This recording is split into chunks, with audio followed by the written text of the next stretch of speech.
सोचिए, देश में चुनाव हो और नेता भाषण देने के बजाय अवतार लेने लगे तो कहीं कृष्ण का अवतार, कहीं परशुराम का अवतार, कहीं भगवान राम से तुलना और कहीं नेता के नाम पर चालीसा। सवाल यह है कि हम लोकतंत्र में रह रहे हैं या धीरे धीरे नेताओं को भगवान बनाने की राजनीति में पहुंच रहे हैं। और अगर ये मुकाबला सच में अवतारों का है तो सबसे आगे कौन है, जानिए। भारत में राजनीति हमेशा से भावनाओं से जुड़ी रही है, लेकिन अब राजनीति का एक नया अंदाज दिखाई दे रहा है, नेताओं को भगवान के अवतार के रूप में पेश करना। किसी नेता को कृष्ण का रूप बताया जा रहा है, किसी को परशुराम से जोड़ा जा रहा है, तो किसी नेता के मंदिर के चर्चा होने लगी है। और मामला यही नहीं रुकता, जब नेता के नाम पर 40 तक सामने आने लगे तो सवाल उठना तो बनता है, आखिर ये नेता है या हम उन्हें भगवान बनाने में लगे हुए हैं। पहली बात, अखिलेश यादव।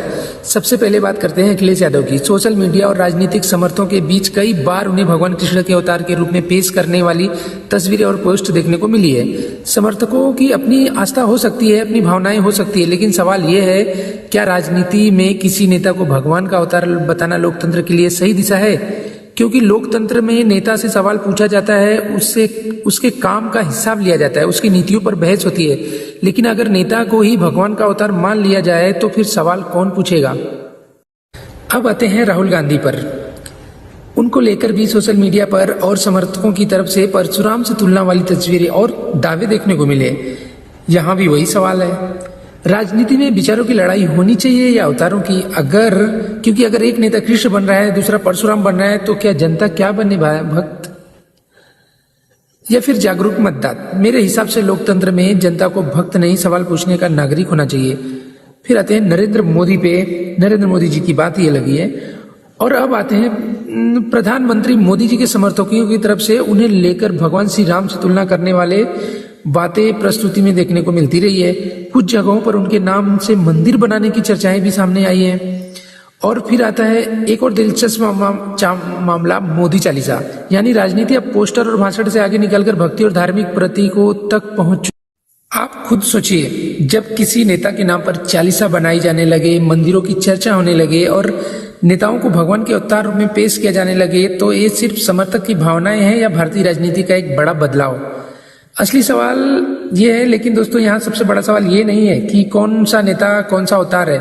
सबसे बड़ा सवाल यह है कि हम नेताओं से चाहते क्या हैं। हमें अच्छी सड़कें चाहिए, अच्छी सरकारी अस्पताल चाहिए, बच्चे के लिए शिक्षा चाहिए, युवाओं के लिए रोजगार चाहिए, किसानों को सही दाम चाहिए, महंगाई पर राहत चाहिए और देश को मजबूत अर्थव्यवस्था चाहिए।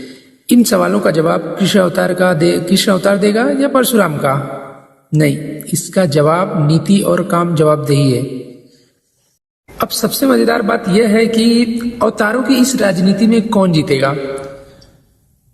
तो कोई कहेगा मोदी जी सबसे आगे हैं, कोई कहेगा अखिलेश यादव कृष्ण अवतार भारी, कोई राहुल गांधी परशुराम वाले रूप को आगे बताएगा।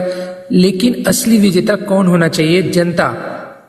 क्योंकि चुनाव में जीत किसी नेता की नहीं, आखिरकार लोकतंत्र की होनी चाहिए। नेता चाहे किसी भी पार्टी का हो, उसे भगवान मत बनाइए, उससे सवाल पूछिए, उसके काम का हिसाब मांगिए और अगर काम अच्छा है तो वोट दीजिए, अगर काम खराब है तो बदल दीजिए।